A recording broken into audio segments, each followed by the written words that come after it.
जनागवीगलज्जल प्रवाह पावितस्तरे घरेवलम्ब्य लम्बिताम्बुजङ्गतुङ्गमालिकां ढमढमढ्ढमड्ढमन्निनादमड्ढमर्वयुज्जगार चण्डताण्डवं तनोतु न शिवम्।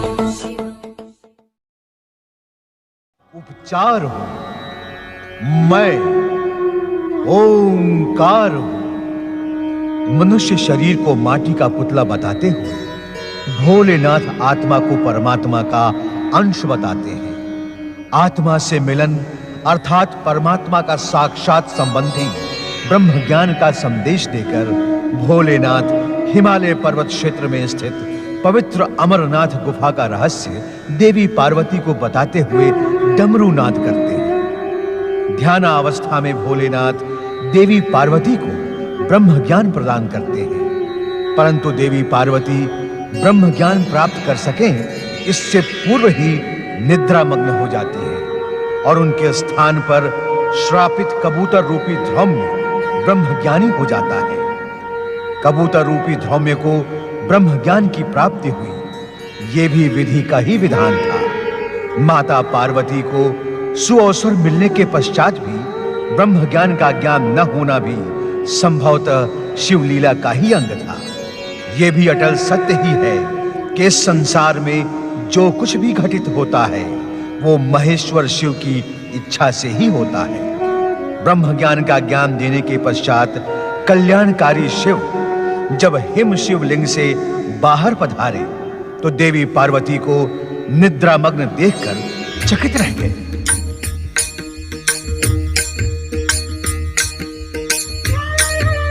तुम सो रही हो पार्वती, तुम अपनी निद्रा को रोक न सकी। परम शिव तत्व और ब्रह्म ज्ञान की प्राप्ति के स्थान पर तुम्हें निद्रा ही प्रिय लगी। आश्चर्य है, हमारे प्रत्येक वचन पर हुंकार कौन भर रहा था?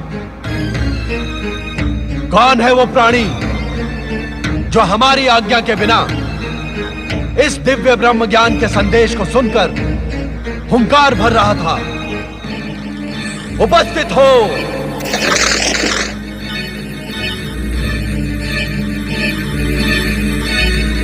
महादेव, आपकी आज्ञा के बिना तीनों लोकों में एक कण भी इधर से उधर नहीं होता।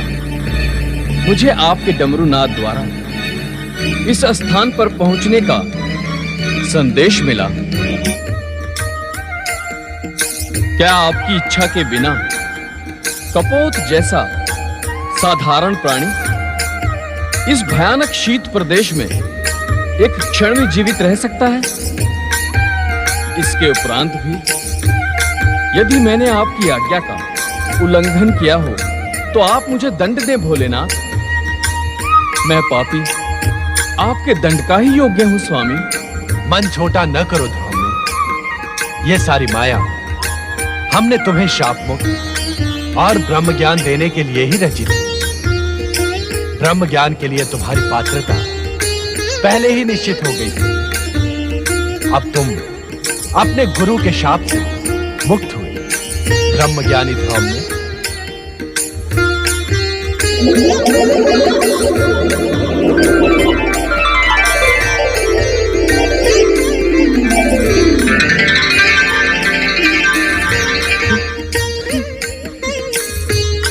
भोलेनाथ, भोलेनाथ, आप कृपा निधान हैं, दया के सागर हैं। शापग्रस्त ध्रौम्य को कपोत योनि से मुक्ति देने के लिए आपने कितना कष्ट किया है। आप कैलाश से यहाँ आए। जय जय भोले भंडारी, जय शिव शंकर, जय जय शिव शंकर, जय जय शिव शंकर। ये मैं क्या देख रही हूँ? डमरूनाद के उपरांत भी इस गुफा में ये युवा ऋषि कैसे प्रकट हो गए? माता, मैं और ऋषि का शिष्य ध्रौम्य हूँ। भोलेनाथ की प्रेरणा से ही यहाँ उपस्थित हुआ हूँ। भोलेनाथ की प्रेरणा?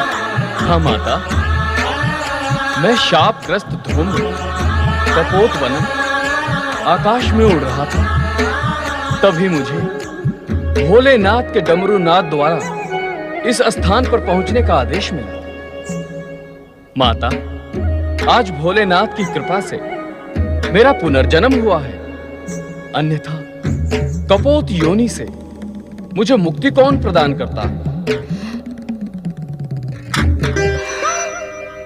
मैं समझ गई स्वामी। इन्हीं ध्रौम्य ऋषि को शाप मुक्त कर ब्रह्म ज्ञान का उपहार प्रदान करने के लिए ही आप मुझे इस पवित्र अमरनाथ गुफा में लेकर आए।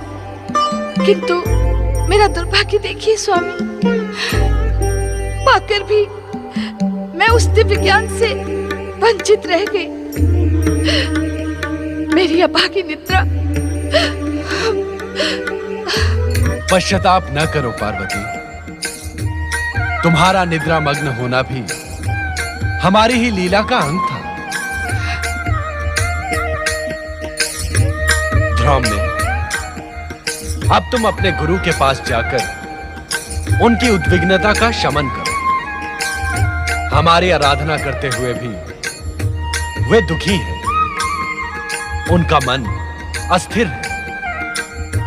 तुम उन्हें दिव्य ब्रह्म ज्ञान प्रदान करो जो तुम्हें हमसे प्राप्त हुआ है।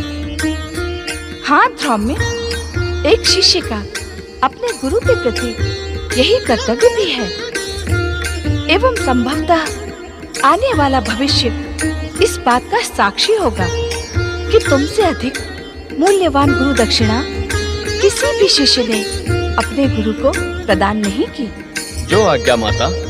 ध्रौम्य, हम तुम्हारे विनम्र स्वभाव और सदाचार से प्रसन्न होकर तुम्हें दिव्य शक्तियां भी प्रदान करेंगे।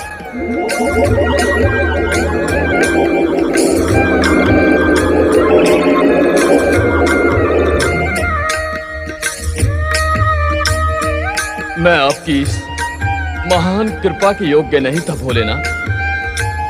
भगवान, अब मुझे आज्ञा दी जिससे शीघ्रातिशीघ्र मैं अपने गुरु को विषाद मुक्त कर सकूं। ओम नमः शिवाय। स्वामी, क्या मैं अब भी ब्रह्म ज्ञान से वंचित रहूंगी? धैर्य रखो देवी, समय आने पर इस प्रश्न का उत्तर तुम्हें अवश्य मिल जाएगा। अपने मन की उद्विग्नता का शमन करो देवी। तुम्हारे मन में जो प्रश्न जन्म ले रहे हैं उनका निसंकोच उल्लेख करो। स्वामी, ये अमरनाथ गुफा आपके ब्रह्म ज्ञान प्रदान करने से ब्रह्म भूमि बन गई है। इसके शांत तथा आध्यात्मिक वातावरण ने मेरे मन को प्रफुल्लित कर दिया है। स्वामी, अब मेरा मन यहाँ से जाने को उत्सुक नहीं है। क्या हम इस स्थान पर अनिश्चित काल तक निवास नहीं कर सकते? तनिक अपने नंदी तथा अन्य शिव भक्तों के साथ उन प्रियजनों की भी चिंता करो पार्वती, जो अपने समस्याओं के समाधान के लिए हमारी शरण में कैलाश पहुंचते हैं। हमें कैलाश पर ना पाकर सभी भक्त एवं प्रियजन भी ब्रह्म ज्ञान के लिए प्रयत्नशील होंगे। इससे उन सबका कल्याण होगा। माँ के हृदय में ममता का ही वास होता है। जो ज्ञान तुम स्वयं प्राप्त न कर सकी, उसे अपने भक्तों को प्राप्त कराने के लिए कितनी ललायत हो तुम। तुम्हारी इच्छा का सम्मान करते हुए हम तब तक यहां निवास करेंगे जब तक तुम स्वयं कैलाश जाने की इच्छुक नहीं होती। किंतु क्या स्वामी? हम यहां इस रूप में न रहकर हमारे प्रतीक हिम निर्मित शिवलिंग में ज्योति स्वरूप में निवास करेंगे। जो आज्ञा स्वामी।